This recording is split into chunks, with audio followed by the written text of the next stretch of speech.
ಚಪಾತಿ ಮಾಡೋದು ಬಹಳ ದೊಡ್ಡ ಕೆಲಸ ಏನೂ ಅಲ್ಲ. ಆದ್ರೆ ಪರ್ಫೆಕ್ಟ್ ಮೆತ್ತನೆಯ ಪದರ್ ಚಪಾತಿ ಮಾಡೋದು ದೊಡ್ಡ ಕೆಲಸನ. ಯಾಕಂದ್ರೆ ಎಲ್ಲರೂ ಚಪಾತಿ ಮಾಡ್ತಾರ, ಆದ್ರೆ ಒಬ್ಬೊಬ್ರು ಚಪಾತಿ ಮೆತ್ತಗಿರ್ತೈತಿ. ಅದನ್ನು ನೀವು ಮಾರನೇ ದಿನ ತಿನ್ನಕ್ಕೆ ಹೋದ್ರೂ ಹಂಗೆ ಇರ್ತೈತಿ. ಸೊ ಆ ಥರ ಚಪಾತಿ ಹೆಂಗೆ ಮಾಡೋದು, ಹಿಟ್ಟು ಹೆಂಗೆ ಕಲಸೋದು, ಅದನ್ನು ಎಷ್ಟು ಹೊತ್ತು ನೆನೆಸ್ಬೇಕು, ಈ ಎಲ್ಲ ಡೀಟೇಲ್ಸ್ ಇವತ್ತಿನ ಈ ವಿಡಿಯೋದಾಗ ನೋಡೋಣ. ನಮಸ್ಕಾರ ರೀ, ಶ್ರಾವಣಿ ಅಡುಗೆ ಮನೆ ಒಳಗೆ ಸ್ವಾಗತ. ನಾನು ರಶ್ಮಿ. ಮೊನ್ನೆ ನಾನು ಉಳ್ಳಾಗಡ್ಡಿ ಚಟ್ನಿ ರೆಸಿಪಿ ಶೇರ್ ಮಾಡಿದಾಗ ಒಬ್ರು ಕೇಳಿದ್ರು, ನೀವು ಚಪಾತಿ ಹೆಂಗೆ ಮಾಡ್ತೀರಿ, ಆ ರೆಸಿಪಿ ಶೇರ್ ಮಾಡ್ರಿ ಅಂತ. ಸೊ ಅದಕ್ಕೆ ಇವತ್ತು 3 ಪದರಿನ ಚಪಾತಿ, 2 ಪದರಿನ ಚಪಾತಿ, ಈ 2 ಮೆಥಡ್ಸ್ನ ನಿಮ್ಮ ಜೊತೆ ಶೇರ್ ಮಾಡಾಕತ್ತೇನಿ. ಜಾಸ್ತಿ ತಡ ಮಾಡೋದು ಬೇಡ. ಈ ಮೆತ್ತನೆಯ ಪದರ್ ಚಪಾತಿ ಹೆಂಗೆ ತಯಾರಿಸೋದು ಅಂತ ತೋರಿಸ್ಕೊಡ್ತೇನೆ ಬರ್ರಿ. ಅದಕ್ಕೂ ಮುಂಚೆ ನೀವೇನಾರ ಮೊದಲನೇ ಸತಿ ನಮ್ಮ ಚಾನಲ್ ನೋಡಾಕತ್ತಿದ್ರ ಅಥವಾ ಇನ್ನೂ ನಮ್ಮ ಚಾನಲ್ನ ನೀವು ಸಬ್ಸ್ಕ್ರೈಬ್ ಮಾಡ್ಕೊಂಡಿಲ್ಲ ಅಂದ್ರೆ ಪ್ಲೀಸ್ ಸಬ್ಸ್ಕ್ರೈಬ್ ಮಾಡ್ಕೊರಿ. ನೋಡ್ರಿ, ಇಲ್ಲಿ ನಾನು 2 ಬಟ್ಲ ತೊಗೊಂಡಿನಿ. ಒಂದು ಬಟ್ಲ ದೊಡ್ಡದೈತಿ, ಇನ್ನೊಂದು ಮೀಡಿಯಮ್ ಸೈಜ್ ಐತಿ. ಸೊ ಎಲ್ಲರ ಮನೆ ಒಳಗೆ ಈ ರೀತಿ ಸಾರು ಹಾಕಕ್ಕೆ ಸಣ್ಣ ಬಟ್ಲ ಇದ್ದೇ ಇರ್ತೈತಿ. ಸಣ್ಣ ಅಂದ್ರೆ ಮೀಡಿಯಮ್ ಸೈಜ್ ಬಟ್ಲ. ಈ ಬಟ್ಟಲದಿಂದ ನೀವು 1 ಕಪ್ನಷ್ಟು ಹಿಟ್ಟು ತೊಗೊಂಡ್ರೆ ಇದ್ರಾಗ ಒಂದು 2 ಚಪಾತಿ ಹಾಕವು. ದೊಡ್ಡ ಬಟ್ಟಲದಿಂದ ಹಿಟ್ಟು ತೊಗೊಂಡ್ರೆ 4 ಚಪಾತಿ ಹಾಕವು. ಸೊ ಈ ರೀತಿ ನೀವು ಅಳತಿ ಮಾಡಿ ಚಪಾತಿ ಮಾಡ್ಬೋದು. ಈಗ ಚಪಾತಿ ಮಾಡೋಕೆ ಮುಂಚೆ ಹಿಟ್ಟು ಸಾನಿಸ್ಕೊಂಡು ತಗೊಳ್ಳೋಣ. ಹಿಟ್ಟು ಈ ರೀತಿ ಸಾನಿಸ್ಕೊಂಡು ತಗೋರಿ. ಅಂದರೆ ಇದ್ರಾಗ ತೌಡು ಮತ್ತು ದೊಡ್ಡ ಗೋಧಿ ತುಂಡು ಉಳಿದಿರ್ತವು, ಅವೆಲ್ಲ ಸೆಪ್ರೇಟ್ ಹಾಕವು. ನೀವಿಲ್ಲಿ ನೋಡಾಕತ್ತಿರ್ಬೋದು ನೋಡ್ರಿ, ಇವನ್ನ ತೆಗೆದು ಬಿಡ್ರಿ. ಈ ರೀತಿ ನಿಮ್ಗೆ ಎಷ್ಟು ಬೇಕು ಅಷ್ಟು ಹಿಟ್ಟು ಸಾನಿಸ್ಕೊಂಡ ಮ್ಯಾಗ ಈಗ ನಾವೇನು ಕಪ್ ಆಗಲೇ ತೋರಿಸಿದ್ದೆ ನೋಡ್ರಿ, ಆ ಕಪ್ನಿಂದ ಈ ಹಿಟ್ಟು ಅಳತಿ ಮಾಡಿ ತಗೊಳ್ಳೋಣ. ಹಿಟ್ಟು ನೀವಿಲ್ಲಿ ನೋಡಾಕತ್ತಿರ್ಬೋದು ನೋಡ್ರಿ, ಈ ರೀತಿ ಜಿನ್ನಗಿರಬೇಕು. ಅಂದ್ರೆ ಗಿರ್ನಿಗೆ ಹಾಕಿಸ್ಬೇಕಾದ್ರೆ ಇದನ್ನು ಆದಷ್ಟು ಸಣ್ಣಕ್ಕೆ ಹಾಕಿಸ್ಕೊಂಡು ಬರ್ರಿ. ಅಂದ್ರೆ ಚಪಾತಿ ಮೆತ್ತಗೆ ಬರ್ತವು. ಹಿಟ್ಟೇನಾರ ಉಟ್ಟಾದ್ರೆ ಚಪಾತಿ ಬಿರುಸಾಕ್ಕವು. ಅದರಿಂದ ಗಿರ್ನಿಗೆ ಗೋಧಿ ಹೋದಾಗ ಅವ್ರಿಗೆ ಹೇಳಿ ಇದನ್ನು ಆದಷ್ಟು ಸಣ್ಣಕ್ಕೆ ಬೀಸ್ಕೊಂಡು ಬರ್ರಿ.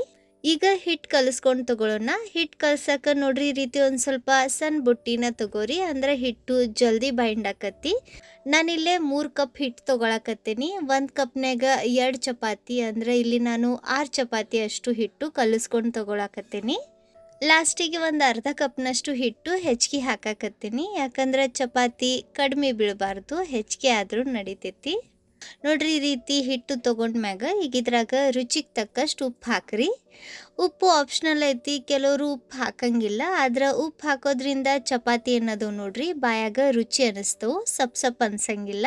ಈಗ ನಾವು ಯಾವ ಕಪ್ನಿಂದ ಹಿಟ್ಟು ತೊಗೊಂಡಿದ್ವಿ ನೋಡ್ರಿ, ಅದ ಕಪ್ನಿಂದ ನೀರನ್ನು ಅಳತಿ ಮಾಡಿ ತಗೊಳ್ಳೋಣ. ನಾನಿಲ್ಲಿ ಸದ್ಯ 1 ಕಪ್ನಷ್ಟು ನೀರು ತೊಗೊಂಡೇನಿ. 1.5 ಕಪ್ನಷ್ಟು ನೀರು ಬೇಕಾಕತ್ತಿ. ಸೊ ಮುಂಚೆ 1 ಕಪ್ನಷ್ಟು ನೀರು ತೊಗೊಂಡು ಇದನ್ನ ನಾವೇನು ಉಪ್ಪು ಹಾಕೇವು ನೋಡ್ರಿ, ಇದನ್ನ ಕಲಿಸ್ಕೊಂಡು ತಗೊಳ್ಳೋಣ. ಸ್ವಲ್ಪ ನೀರು ಹಾಕ್ತಾ ಹಿಟ್ಟು ಕಲಿಸ್ರಿ. ನೀರು ಜಾಸ್ತಿ ಆಗಿ ಹಿಟ್ಟೇನಾರ ತೆಳ್ಳಗಾದ್ರೆ ಚಪಾತಿ ಲಟ್ಸಾಕ ಸರಿ ಆಗಂಗಿಲ್ಲ. ನೋಡ್ರಿ, ಇಲ್ಲಿ ನಾನು ಪೂರ್ತಿ 1 ಕಪ್ನಷ್ಟು ನೀರು ಹಾಕೇನಿ. ಇದು ಇನ್ನೂ ನೀರು ಹಿಡಿತೈತಿ. ಇನ್ನೊಂದು ಅರ್ಧ ಕಪ್ನಷ್ಟು ನೀರು ಹಾಕೋಣ. ನಾವಿಲ್ಲಿ 3 ಕಪ್ ಮೇಲೆ ಒಂದು ಸ್ವಲ್ಪ ಹಿಟ್ಟು ತೊಗೊಂಡಿದ್ವಿ. 3 ಕಪ್ ಅಂತಲೇ ಹಿಡೀರಿ. 3 ಕಪ್ಗೆ ನಮ್ಗೆ ಇಲ್ಲಿ 1.5 ಕಪ್ನಷ್ಟು ನೀರು ಬೇಕಾಕತಿ. ನೋಡ್ರಿ, ಹಿಟ್ಟು ಈ ರೀತಿ ಮೆತ್ತಗೆ ನಾದಬೇಕು. ತೀರಾ ಗಟ್ಟಿನೂ ನಾದಬೇಡ್ರಿ ಮತ್ತು ತೀರಾ ತೆಳ್ಳಗೂ ಇರಬಾರ್ದು. ಹಿಟ್ಟು ಬಹಳನ ತೆಳಗಾದ್ರೆ ಅದು ಲಟ್ಟಿಸ್ಬೇಕಾದ್ರೆ ಪದೇ ಲಟ್ಟಣಿಗೆಗೆ ಅಂಟ್ಕೊಂತೈತಿ. ಜಾಸ್ತಿ ಹಿಟ್ಟನ್ನು ಹಚ್ಚಬೇಕಾಕತಿ. ಅದರಿಂದ ಮೀಡಿಯಂ ಗಟ್ಟಿ ಹದಕ್ಕೆ ನೋಡ್ರಿ ಈ ರೀತಿ ನಾದ್ಕೊಂಡು ತಗೋರಿ. ಈ ರೀತಿ ಚಂದಗ ನಾದಿದ ನಂತರ ಈಗ ಮ್ಯಾಗ ಒಂದು ಸ್ವಲ್ಪ ಎಣ್ಣೆ ಹಚ್ಚಿ ಇದನ್ನ ಹಿಟ್ಟಿಗೆ ಎಲ್ಲ ಕಡೆ ಸವರಿ ಇದನ್ನ ನೆನ್ಯಾಕ್ ಬಿಡ್ರಿ. ಈ ರೀತಿ ಎಣ್ಣೆ ಹಚ್ಚೋದ್ರಿಂದ ಹಿಟ್ಟು ಒಣಗಂಗಿಲ್ಲ, ಚಂದಗ ನೆನಿತೈತಿ. ನಿಮ್ಗೆ ಟೈಮ್ ಇದ್ರೆ ಇದನ್ನು ಒಂದು ಅರ್ಧ ಗಂಟೆ ನೆನೆಸಿ ಇಡ್ರಿ. ಇಲ್ಲಾಂದ್ರೆ ಒಂದು 10ರಿಂದ 15 ನಿಮಿಷ ನೆನೆಸಿದ್ರು ನಡಿತೈತಿ. ನಾನು ಇದನ್ನು ಅರ್ಧ ಗಂಟೆ ನೆನೆಸಿಟ್ಟಿದ್ದೆ. ನೋಡ್ರಿ, ಹಿಟ್ಟು ಚಂದಗ ನೆಂದೈತಿ. ಇದನ್ನು ಇನ್ನೊಂದು ಸ್ವಲ್ಪ ಮಿತ್ಕೊಂಡು ತಗೊಳ್ಳೋಣ. ನೆನೆದ ನಂತರ ಇದನ್ನು ನಾವು ಎಷ್ಟು ಚಂದಗ ಮಿತ್ತೇವಿ ಅಷ್ಟು ಚಲೋ ಚಪಾತಿ ಬರ್ತವು. ನೋಡ್ರಿ, ಮುಂಚೆ ಇದ್ರ ಟೆಕ್ಸ್ಚರ್ ಹೆಂಗಿತ್ತು, ಈಗ ಎಷ್ಟು ಸಾಫ್ಟ್ ಆಗೈತಿ. ಈ ರೀತಿ ಮಿತ್ಕೊಂಡ್ ಮ್ಯಾಗ ಈಗ ಹಿಟ್ಟಿನ ಉಳ್ಳಿ ಮಾಡ್ಕೊಂಡು ತಗೊಳ್ಳೋಣ. ನಾನು ಒಂದೇ ಸತಿ ಎಲ್ಲ ಉಳ್ಳಿ ಮಾಡಿಟ್ಟಿರ್ತೀನಿ. ಆಮ್ಯಾಗ ಅವನ್ನ ಮುಚ್ಚಿಟ್ಟು ಒಂದೊಂದು ಉಳ್ಳಿ ಲಟ್ಟಿಸ್ಕೊಂಡು ತಗೊತೀನಿ. ಈ ರೀತಿ ಮುಂಚೆನ ಉಳ್ಳಿ ಮಾಡಿ ಇಟ್ಕೊಳ್ಳೋದ್ರಿಂದ ನಾವು ಜಲ್ದಿ ಚಪಾತಿ ಲಟ್ಟಿಸ್ಬೋದು. ನೋಡ್ರಿ, ನಾವು ತಗೊಂಡ್ರೋ ಅಳತಿ ಪರ್ಫೆಕ್ಟ್ ಐತಿ. ಇಲ್ಲಿ 6 ಚಪಾತಿ ಹಾಕವು. ಈ ರೀತಿ ಇವನ್ನ ತಯಾರಿಸಿದ ಮ್ಯಾಗ ಇದ್ರಾಗಿನ 1 ಉಳ್ಳಿ ತಗೊಂಡು ಉಳಿದಿರೋ ಎಲ್ಲ ಉಳ್ಳಿ ಮತ್ತೆ ಮುಚ್ಚಿ ಇಡ್ರಿ. ಅಂದ್ರೆ ಇವು ಒಣಗಂಗಿಲ್ಲ.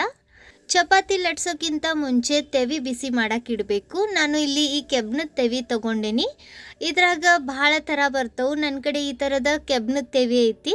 ಇನ್ನೊಂದು ಈ ಅಗಾರೋ ಹಾರ್ಡ್ ಅನೋಡೈಸ್ಡ್ ತವಾ ಐತಿ. ಜಾಸ್ತಿ ಎಣ್ಣೆ ಹಚ್ಚಿ ಚಪಾತಿ ಮಾಡೋದು ಬೇಡ ಅನಿಸಿದಾಗ ನಾನು ಈ ತವಾ ಯೂಸ್ ಮಾಡಿರ್ತೀನಿ. ಇದ್ರಾಗ ಚಪಾತಿ ಬೇಯಿಸ್ಬೇಕಾದ್ರೆ ಜಾಸ್ತಿ ಎಣ್ಣೆ ಹಚ್ಚೋ ಅವಶ್ಯಕತೆ ಬೀಳಂಗಿಲ್ಲ. ತೆವಿ ಬಿಸಿ ಮಾಡಾಕಿಟ್ಟು ಚಪಾತಿ ಲಟ್ಟಿಸ್ಕೊಂಡು ತಗೋರಿ, ಅಂದ್ರೆ ತೆವಿ ಕಾಯ್ತಿರ್ತೈತಿ. ಈಗ ಈ ಉಳ್ಳಿಗೆ ಒಣ ಹಿಟ್ಟು ಹಚ್ಚಿ ನಾವು ಪೂರಿ ಲಟ್ಟಿಸ್ತೇವೆ ನೋಡ್ರಿ, ಹಂಗಿದನ್ನ ಅಷ್ಟು ಅಗಲ ಲಟ್ಟಿಸ್ಕೊಂಡು ತಗೋರಿ. ಈ ಥರ ಲಟ್ಟಿಸ್ಕೊಂಡ್ ಮ್ಯಾಗ ಈಗ ಇದಕ್ಕೆ ಒಂದು ಸ್ವಲ್ಪ ಎಣ್ಣೆ ಹಚ್ಚಬೇಕು. ಒಂದು ಅರ್ಧ ಚಮಚೆ ಅಷ್ಟು ಅಥವಾ ಒಂದು 1/4 ಚಮಚೆ ಅಷ್ಟು ಎಣ್ಣೆ ಹಚ್ಚಿ ಇದನ್ನ ಚಂದಾಗ ಸವರಿ ಮ್ಯಾಗ ಒಂದು ಸ್ವಲ್ಪ ಹಿಟ್ಟು ಉದುರಿಸ್ರಿ.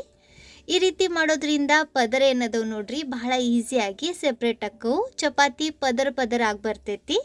ಇದನ್ನ ನಡುವೆ ಹಿಂಗ ಮಡಚಿ ಮ್ಯಾಗ ಇನ್ನೊಂದು ಸ್ವಲ್ಪ ಎಣ್ಣೆ ಸವರಿ ಹಿಟ್ಟು ಉದುರಿಸಿ ನೋಡ್ರಿ ಹಿಂಗ ಮಡಚ್ರಿ. ಈ ರೀತಿ ಇದನ್ನ ಟ್ರಯಾಂಗಲ್ ಆಕಾರದಾಗ ಮಾಡ್ಕೊಂಡ್ ಮ್ಯಾಗ ಈಗ ಲಟ್ಟಿಸ್ಬೇಕು. ಇದು 3 ಪದರಿನ ಚಪಾತಿ ನೋಡ್ರಿ. ಹಿಂಗ ಒಣ ಹಿಟ್ಟು ಹಚ್ಚಿ ಇದನ್ನ ನಾನು ತೋರ್ಸಾಕತ್ತೇನಲ್ಲ ಈ ರೀತಿ ಲಟ್ಟಿಸ್ರಿ. ಅಕಸ್ಮಾತ್ ನಿಮ್ಗೆ ಇದು ಲಟ್ಸಾಕ ಕಷ್ಟ ಅನ್ಸಿದ್ರೆ ಎಡ್ಜಸ್ ಏನದವು ನೋಡ್ರಿ ಟ್ರಯಾಂಗಲ್, ಅವನ್ನ ಈ ರೀತಿ ಮಡಚ್ಕೊಂಡು ತಗೋಬಹುದು. ಅಂದ್ರೆ ನೀವು ರೌಂಡ್ ಆಕಾರದಾಗ ಚಪಾತಿ ಲಟ್ಸಾಕ ಈಸಿ ಆಕತಿ.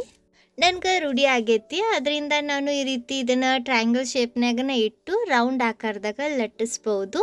ನೋಡ್ರಿ ಈ ರೀತಿ ಸ್ವಲ್ಪ ಹಿಟ್ಟು ಹಚ್ಚಿ ಇದನ್ನ ಮೀಡಿಯಂ ಥಿಕ್ ಆಕಾರದಾಗ ಲಟ್ಟಿಸ್ರಿ.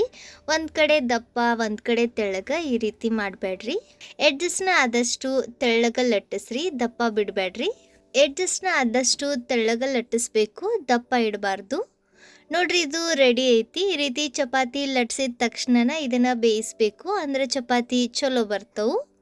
ನಾನು ತೆವಿ ಮುಂಚೆನ ಬಿಸಿ ಮಾಡಕ್ಕೆ ಇಟ್ಟಿದ್ದೆ. ಇದನ್ನ ತೆವಿ ಮ್ಯಾಗ ಹಾಕಿ ಗ್ಯಾಸ್ ಮೀಡಿಯಂ ಫ್ಲೇಮ್ನಾಗ ಇಟ್ಟು ಇವನ್ನ ಬೇಯಿಸಿ ತಗೊಳ್ಳೋಣ. ಗ್ಯಾಸ್ ಲೋ ಫ್ಲೇಮ್ನಾಗ ಇಡಬಾರ್ದು, ಇಲ್ಲಾಂದ್ರೆ ಚಪಾತಿ ರಗಟಕ್ಕವು ಬಿರುಸಕ್ಕವು. ಮೀಡಿಯಂ ಟು ಹೈ ಫ್ಲೇಮ್ನಾಗ ಇಟ್ಟು ಇವನ್ನ ಬೇಯಿಸ್ರಿ. ನೋಡ್ರಿ ಈ ರೀತಿ ಚಪಾತಿ ಹಾಕಿದ ತಕ್ಷಣ ಕೆಳಗಿನ ಸೈಡ್ ಇದು ಬೆಂದು ಮ್ಯಾಗ ಈ ರೀತಿ ಬಬಲ್ಸ್ ಕಾಣ್ತವೆ ನೋಡ್ರಿ. ಆಗ ಇದನ್ನ ಈ ರೀತಿ ತಿರುಗಿಸಿ ನಂತರ ಇದು ಕೆಳಗಿನ ಸೈಡ್ ಒಂದು ಸ್ವಲ್ಪ ಬೆಂದೆ ತನ್ಸಿದಾಗ ಹೊಳಸಿ ಹಾಕ್ರಿ. ಹೊಳಸಿ ಹಾಕಿದ ತಕ್ಷಣ ನೀವಿಲ್ಲಿ ಗಮನಿಸ್ತಿರ್ಬೋದು ಇದು ಉಬ್ಬಾಕತ್ತೈತಿ. ಈ ರೀತಿ ಇದನ್ನ 2 ಸೈಡ್ ಒಂದೊಂದು ಸತಿ ಬೇಯಿಸಿದ್ರೆ ಸಾಕು. ಚಪಾತಿನ ಹೊಳಸಿ ಹಗ್ಲ ಮಗ್ಲ ಬೇಯಿಸಬಾರ್ದು, ಇಲ್ಲಾಂದ್ರೆ ಅದು ರಗಟಾಕತಿ. ಈ ರೀತಿ ಇದನ್ನ ಹೊಳಸಿದ ನಂತರ ಒಂದು ಸ್ವಲ್ಪ ಎಣ್ಣೆ ಸವರಿ ಇದನ್ನ ಎಡ್ಜಸ್ಗೆ ಚಂದಾಗ ಈ ರೀತಿ ಪ್ರೆಸ್ ಮಾಡ್ತಾ ಬೇಯಿಸಿ ಇನ್ನೊಂದು ಸತಿ ಹೊಳಸಿ ಹಾಕ್ರಿ. ಈ ರೀತಿ 2 ಸೈಡ್ ಹೊಳಸಿ ಒಂದೊಂದು ಸತಿ ಬೇಯಿಸಿದ ಮ್ಯಾಗ ಚಪಾತಿ ಚಂದಾಗ ಬೆಂದಿರ್ತೈತಿ. ಇದಕ್ಕಿಂತ ಜಾಸ್ತಿ ಇದನ್ನ ಬೇಯಿಸ್ಬೇಡ್ರಿ. ಪರ್ಫೆಕ್ಟ್ ನೋಡ್ರಿ ಇದು ರೆಡಿ ಐತಿ. ಈ ರೀತಿ ಇದನ್ನ ತಯಾರಿಸಿದ ತಕ್ಷಣ ಪ್ಲೇಟ್ನಾಗ ಹಾಕಬಾರ್ದು. ಈ ಥರದ ಒಂದು ಸ್ಟ್ಯಾಂಡ್ ತಗೋರಿ, ಅಂದ್ರೆ ಇದು ನೀರು ಬಿಡಂಗಿಲ್ಲ.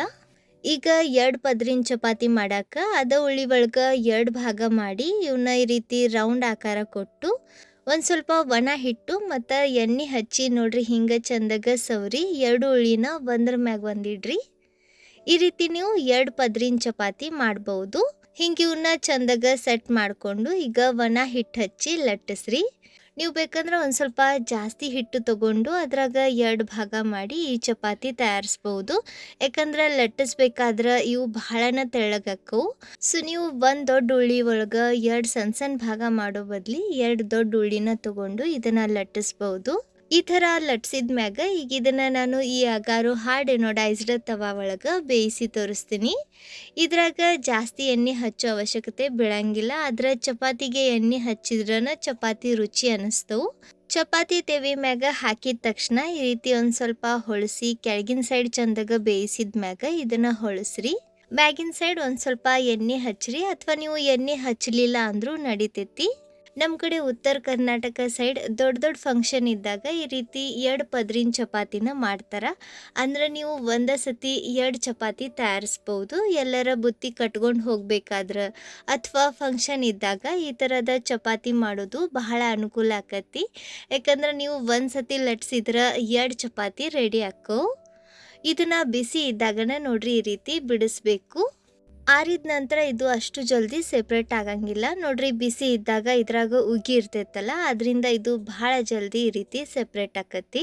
ನೋಡ್ರಿ 2 ಪದರಿನ ಚಪಾತಿನೂ ಬಹಳ ಸಾಫ್ಟ್ ಆಕ್ಕವು. ಈಗ ನಾವೇನು 3 ಪದರಿನ ಚಪಾತಿ ತಯಾರಿಸಿದ್ವಿ ನೋಡ್ರಿ, ಅದನ್ನು ಮುರಿದು ತೋರಿಸ್ತೀನಿ. ಮುಂಚೆ ಈ ಚಪಾತಿ ನೋಡ್ರಿ ಎಷ್ಟು ಮೆತ್ತಗಾಗೈತಿ.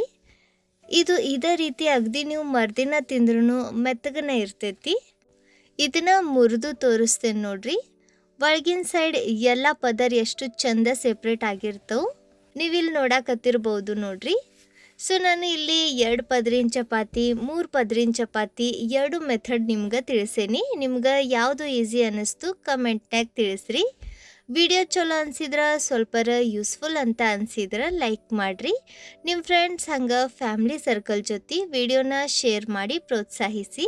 ವಿಡಿಯೋ ನೋಡಿದ್ದಕ್ಕೆ ಧನ್ಯವಾದ. ಭೇಟಿ ಆಗೋಣಂತ ಮತ್ತೊಂದು ಹೊಸ ರುಚಿಯಾಗಿರೋ ಯೂಸ್ಫುಲ್ ರೆಸಿಪಿ ಜೊತೆಗೆ. ಅಲ್ಲಿವರೆಗೂ ನಕ್ಕೊಂತಿರ್ರಿ, ತಿನ್ಕೊಂತಿರ್ರಿ, ಖುಷಿಯಾಗಿರ್ರಿ.